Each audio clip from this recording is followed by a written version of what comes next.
유니콘 기업을 꿈꾸는 스타트업의 이야기를 듣다 스타트업 인사이트의 MC 김홍일입니다. 전 세계적으로 가장 유력한 금융기관인 골드만삭스의 로이드 프랭크 페인 회장이 2015년도에 이런 말을 했습니다. 골드만삭스는 더 이상 금융기관이 아니다. 골드만삭스는 기술기업이다 라고 이야기했습니다. 2015년도 당시에 골드만삭스의 기술 개발자가 한 9천 명 정도가 근무를 했다고 합니다. 한국에도 금융회사이지만 기술 기업을 표상하고 있는 기업이 있습니다.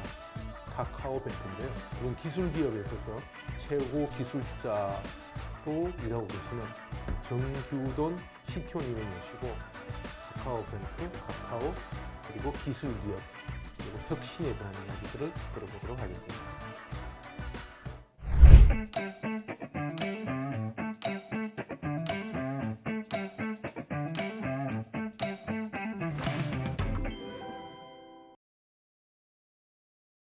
네, 정규돈 카카오뱅크 CTO님을 오늘 소개시켜 드리려고 합니다. CD님, 간단하게 자기소개, 길게 해도 돼요. 네. 소개 좀 부탁드립니다. 안녕하세요. 카카오뱅크에서 CTO를 맡고 있는 정규돈입니다. 저희가 영어 이름을 사용을 하는데요. 제가 이제 제 이름의 이니셜을 이용해가지고 GD라고 카카오뱅크에서 부르고 있고요. 이 GD라는 이름이 제가 90년대 초에 PC통신 시절에 제 아이디거든요. 그래서 여러분들이 아시는 그 GD님은 아니다. 그러니까 그분이 유명하기 전에 제가 먼저 선점했던 이런 거 나가면 안 되는데 그래서 GD라고 합니다. 반갑습니다. 네, 반갑습니다. CTO가 뭡니까, CTO? 그러니까 치프 테크놀로지 아피서라고 해가지고요. 네네네. 뭐 카카오 같은 이런 기술 기업에는 이제 개발자가 많아서 네네네. 전체 개발과 기술을 총괄하는 임원이라고 보시면 됩니다. 금융회사를 기술회사라고 데피니션한 최초의 사람은 제가 알기로는 2015년도에 골드만삭스의 로이드 프랭크 페인 CEO 체어맨이 골드만은 더 이상 은행이 아니다. 골드만은 기술회사다. 그렇게 주장을 했었어요. 그때 완전 센세이션 했죠. 그러면서 그분이 이제 했던 게 2008년도 그 리만 사태 금융위기 이후에 자기들은 신의 일을 하고 있다. 그러니까 기술로 사람의 믿음을 연결해 주는 게 이제 신의 영역이라는 거예요.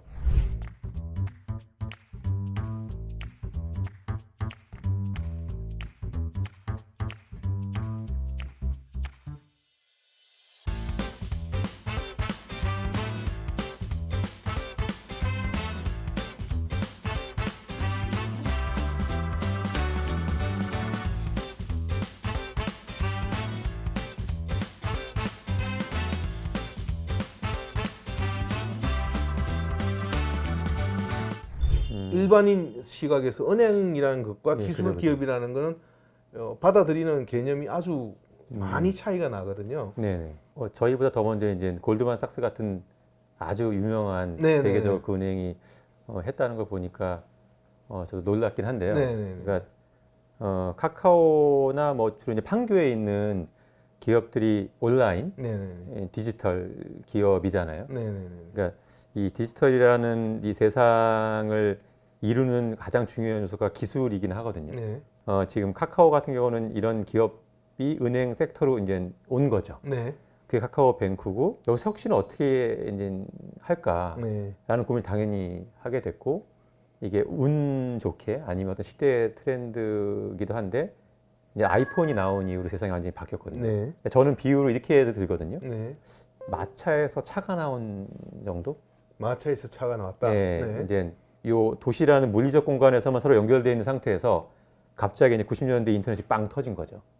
빵 터진 상태에서 이 인터넷이 빵 터진 상태에서 서로 연결되는 이 고리가 아이폰 모바일이 나옴으로써 이제 이 연결 강도가 이제 세진 거죠. 그러니까 세상이 바뀐 거죠. 이 폰 하나로. 그렇죠. 그러니까 마치 차 하나 발견했는데 도시가 거슬러낸 것처럼 폰이 이 가상 세계의 연결을 더욱더 강화한 거고 이런 시대에서는 기술기업 시대가 열린 거죠. 지금 가만히 보시면은 은행뿐만이 아니라 뭐 물류라든지 제조라든지 심지어 로봇 우주같이 이런 데까지도 이제 막 넘어서는 거는 시대의 어떤 그 대세, 카카오뱅크도 그런 전략으로 기술 기반으로 모바일 세상에서 좀 더 편한 금융을 이제 제공하려고 회사를 시작한 거죠. 뭐가 제일 힘들어요? 이렇게. 규제 산업, 금융이라는 거예요. 첫 번째는 이제 금융 도메인의 지식이 전혀 모르는 사람이 갔을 때 그 주변의 챌린지. 네네네. 바꾸는데 굉장한 에너지를 쏟았던 것 같아요. 금융이니까 아이 뭐 모바일만 한다고요? 에이, PC도 맞아요. 해야죠. 맞아요. 근데 지금은 이제 너무 당연한 건데 그 맞아요, 당시에는 맞아요. 그럴 것 같아요. 자기 금융 이제 여기 경영진 테이블이라고 하면은 주장하는 거죠. PC를 왜 안 해요? 딴 데는 다 하는데 PC 사용자는 포기할 거예요? 왜 모바일만 하는데요? 그럼 PC는 아웃소싱 주고 모바일만 인하우스에서 개발하시죠. 이런 거 얘기하는 거죠. 그럼 이제 어떤 걸 제안했을 때 당신이 금융은 모르잖아. 모르지. 전문 아닌가요? 네, 맞아요. 눈에서 납니다. 모르지. 그거랑 또 이제 규제. 네네네. 이렇게 하면 안 돼요. 저렇게 하면 안 돼요. 또 규제 기관과의 한 1년 넘게 이제 그런 조율. 그러니까 이제 제 기준으로는 정말 말이 안 되는 느낌 뭐 이런 거. 그러니까 지금 차를 타고 다니는데 위험하니까 차 사고 날지 모르니까 걸어 다니세요. 라는 느낌인 거죠. 금융이나 금감원이나 이런 같이 코어하시는 분들이 또 이걸 마지막에 또 억셉트를 해주셨어요. 그래가지고 카카오뱅크의 이 업무 환경에 이런 환경이 금융권에서 유일무이합니다. 모든 규제는 규제 이유가 있어요. 뭔가 터지니까 규제를 하는 거거든. 네, 맞습니다. 은행망으로 연결돼 있고 그 연결된 은행망이 스위프트라는 제도를 통해서 전 세계적으로 또 연결되어 있고 사실 이게 플랫폼이거든요. 은행도. 네. 저는 개인적으로 은행이 가장 큰 플랫폼인데 그 플랫폼을 이용을 못한 거죠. 시대의 흐름에 따라 사람들이 어떻게 변하는지를 못 따라가는 거죠. 달리기는 달렸는데 마차처럼 달린 거고 개발 책임지는 분으로서 이렇게까지 갔으면 좋겠다는 게 뭘까요? 이 카카오뱅크 플랫폼을 가지고. 카카오뱅크가 이제 처음에 이제 나오기 전에 그 얘기를 먼저 드리면은 다에서 제주도에서 워크숍을 한 적이 있어요. 근데 그때 전략을 막 짜는 거죠. 2016년 2월 달, 막 이런 3월 달에. 기존 금융권 대비 우리가 유리한 게 없는데 점포도 없고 인터넷 전문 은행이라는 게 은행법이긴 하지만 좀 약간 제한된 이런 범위니까 그래서 경쟁력을 뭘로 할지 되게 고민을 했었거든요. 기존에 그 금융권은 그 금리, 뭐 쉽게 말하면 이자, 이제 이게 가장 중요한 가치라면은 우리는 금리를 확장해 보자. 사용자한테 그 은행에서 받을 수 있는 거는 단순히 이자가 아니고 시간도 돼 있고 아까 대출 받고 뭐 하시려면 점심시간 다 쪼개서 1시간 기다려서 해야 되는 거잖아요. 그러니까 이제 세상이 이제 모바일 시대로 바뀌니까 그거에 맞는 사용자의 시간까지도 사용자 주자라고 해가지고 그렇게 해서 만들어서 지금까지 온 거거든요. 놀라웠던 거죠. 근데 그 이렇게까지 고객분들이 환호를 해줄지는. 그래서 사용자들이 본인에 맞는 요구사항을 제시하지 못하는 것 같아요. 지금 이 시대는.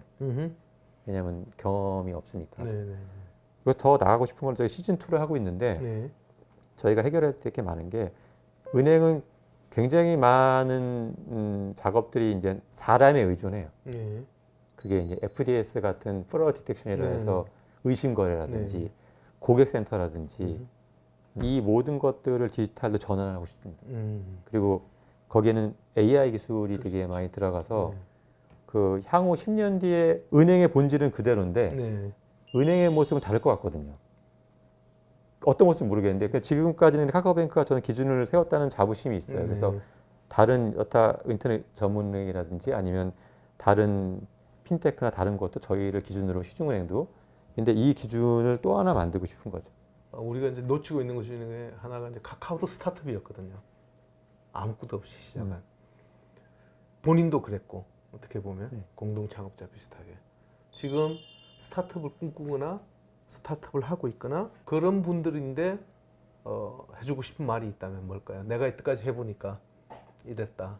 저는 이게 스타트업에 맞는지는 잘 모르겠는데요. 이제 저는 일단 제일 중요한 게 동료였고요. 동료? 네, 동료가 너무너무 중요했고 여기서 동료는 다니엘? 뭐 다니엘 포함해서 이건 좀 점수 따는 냄새 나는데. 개발자들. 예, 오케이. 저의 경험에 대한 확신을 계속 밀고 가는 뭐 그런 건데 그게 동료로서 가능했던 것 같아요. 오케이. 뭐 이런 얘기도 많이 들었습니다. 그 개발자분들이 이제 새로운 이제 지금은 당연한데 그때는 새로 도전해서 뭐 리눅스를 바꾼다든지 뭐 아니면 뭐 이렇게 새로운 시스템을 바꾸거나 아니면 방식을 바꾸거나 할 때 저한테 두렵다는 얘기를 많이 했어요. 이래도 되는 거예요.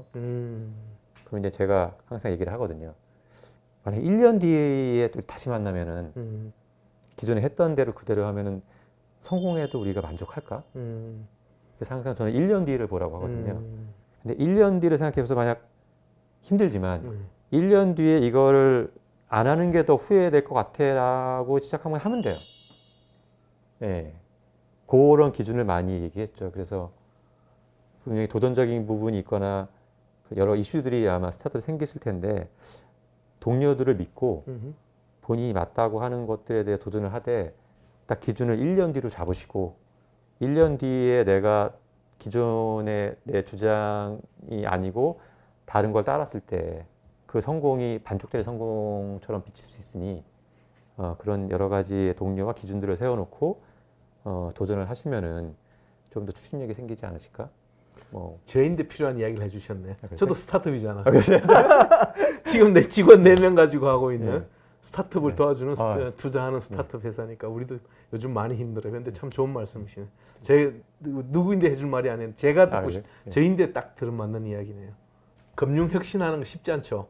카카오뱅크의 금융 혁신을 한마디로 말하면 같지만 다른 은행, 생활 속의 금융 이게 또 카피인 루틴하죠. 아니 루틴이 아니고 제가 91년도 산업은행 입행했을 때 산업은행의 구호가 같지만 다른 은행입니다 했어요.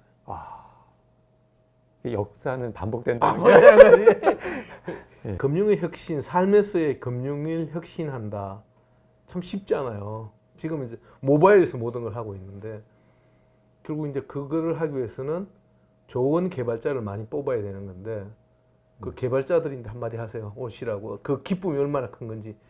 근데 기쁨이 크잖아. 괴로움도 크다. 올 때 노력 알고 오세요. 자, 말씀 한마디. 그 금융의 혁신의 선두주자고요. 저희는 은행이라는 본진에서 계속 금융을 바꾸고 있습니다. 그래서 여기에 오시면은 제가 제일 자랑하고 싶은 거는 주변에 정말 실력 있는 개발자가 많습니다. 그래서 금융에 관심 있고 또 개발 실력이나 역량에 관심 있는 분들은 많은 지원 부탁드리겠습니다. 또 환경도 좋아요. 뵙겠습니다. 감사합니다. 인터넷 전문원의 카카오뱅크의 CTO, Chief Technology Office 맞나요? 네. CTO 정규돈 GD와 이야기를 나눴습니다. 더불어 이 대담은 이코노미스트의 혁신 우혁신 코너로도 만나보실 수 있습니다. 지금까지 스타트업 인사이트의 김홍일이었습니다. 감사합니다.